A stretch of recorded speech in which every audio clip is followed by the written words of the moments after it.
మరో breaking news. ప్రముఖ RJ Shekhar భాషపై జూబ్లీ హిల్స్ పిఎస్ లో కేసు నమోదు చేశారు.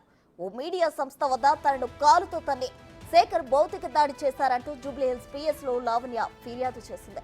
శేఖర్ భాషపై 2 సెక్షన్లతో పోలీసులు కేసు నమోదు చేశారు. శేఖర్ పై సెక్షన్ 74, 115(2) బిఎన్ఎస్ కింద కేసులు నమోదైనట్లు సమాచారం.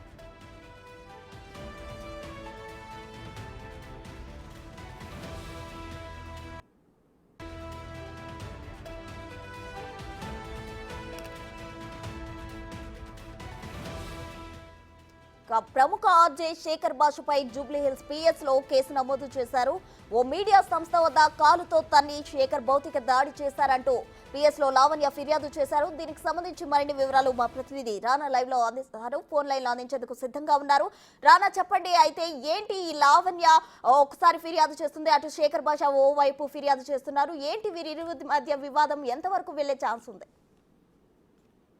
ఒక టీవీ ఛానల్ వద్ద వీళ్ళు ఇంటర్వ్యూ వచ్చేటప్పుడు లావణ్య శేఖర్ భాషని మాట్లాడుకున్నప్పుడు వాళ్ళిద్దరి మధ్య కొంచెం వాగ్వాదం జరిగిన తర్వాత కిందకి వెళ్ళే సమయంలో కోపగుద్ర అయ్యి వెంటనే శేఖర్ భాష లావణ్య పైన దాడి చేసినట్టుగా చెప్పారు. ఆమెని విపరీతంగా కూడా భౌతిక దాడులు చేశారు. పైగా వెనక భాగం నుంచి కానీ అలాగే కడుపులో కూడా తన్నాడంటూ కూడా ఆమె చెప్పింది. వెంటనే ఆ రోజు నైటే 1 గంట ప్రాంతంలో జూబ్లీహిల్స్ పోలీస్ స్టేషన్ కి వచ్చి ఆమె ఫిర్యాదు కూడా చేశారు. ఫిర్యాదులో ఆమె చాలా స్పష్టంగా రాసింది.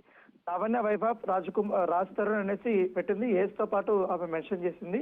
తను ఎందుకు నన్ను కొట్టాడు, ఏంటి, తన పైన ఏ రకంగా ఇన్ని రోజులు దుష్ప్రచారం చేస్తున్నాడు, దాంతో పాటు శేఖర్ భాష వల్ల తనకు ప్రాణహాని ఉంది, నాకు భయంగా ఉందంటూ కూడా ఆమె ఫిర్యాదు చేశారు. సో ఈ ఫిర్యాదుని పరిశీలించిన తర్వాత ఆమెపై ఒంటిపోయినటువంటి కొన్ని గాయాలను కూడా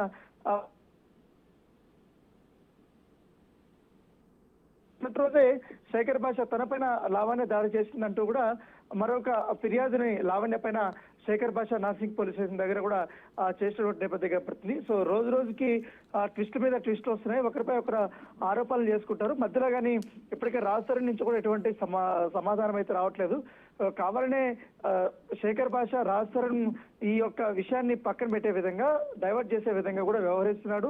కావాలని నా పైన ఆరోపణలు చేస్తున్నాడు. రోజుకొక ఒకరిని తీసుకొని వచ్చి నా పైన అనేక రకాలుగా కూడా దుష్ప్రచారం చేస్తున్నారంటూ కూడా ఆమె ఇప్పటికే శేఖర్ భాష పైన ఫిర్యాదు చేసిన నేపథ్యంలో దాని తగ్గట్టుగా ఎవిడెన్స్ కూడా ఆమె పోలీసులు సమర్పించింది. ఇప్పుడు ఇవాళ కానీ రేపు కానీ శేఖర్ భాషని జూబ్లీహిల్స్ పోలీస్ స్టేషన్ వారు విచారణకు పిలిపించే అవకాశం ఉన్నట్టుగా మాకు సమాచారం ఉంది. రానా, అసలు వీరిద్దరూ ఒకరిపై ఒకరు వివాదం చేసుకుంటున్నారు, ఒకరిపై ఒకరు ఆరోపణలు చేసుకున్నారు. స్టార్టింగ్ రాజ్ తరుణ్ అలాగే లావణ్యతో స్టార్ట్ అయిన ఈ వివాదం ఇప్పుడు శేఖర్ భాష వర్సెస్ లావణ్యగా మారింది. ఇది ఎంతవరకు వెళ్లే ఛాన్స్ ఉందంటారు? అంటే నేను రాజ్ తరుణ్ పైన మాత్రమే నేను పోరాటం చేస్తుంటే, నాకు అన్యాయం జరిగిందని నేను పోరాటం చేస్తుంటే, కావాలనే శేఖర్ భాష మధ్యలోకి వచ్చి దాన్ని డైవర్ట్ చేసే విధంగా చాలా మంది అనేక ఆరోపణలు చేయడమే కాకుండా దాంతోపాటు గతంలో జరిగినటువంటి విషయాలన్నీ కూడా తీసుకుని వచ్చి కొన్ని యూట్యూబ్ ఛానల్స్ లో అతను మాట్లాడుతున్నాడు.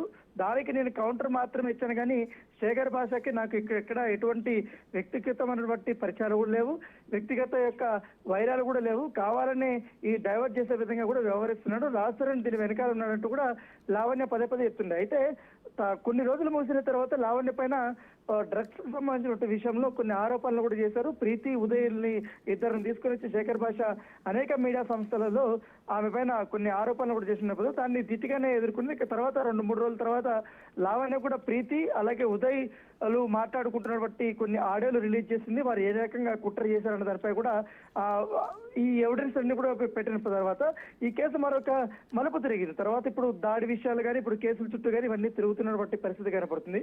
మరోవైపు లావణ్యకు సంబంధించిన రాజ్ తరుణ్కి సంబంధించిన విషయంలో నాసింగ్ పోలీసులో ఆ కేసు ఇంకా విచారణలో దశలో ఉన్నటువంటి నేపథ్యంలో ఖచ్చితంగా ఇటు రాజ్ తరుణ్ కానీ ఇటు శేఖర్ భాష ఇద్దరిని కూడా విచారణ చేయాలనేది పోలీసులు భావిస్తున్నట్టు తెలుస్తుంది.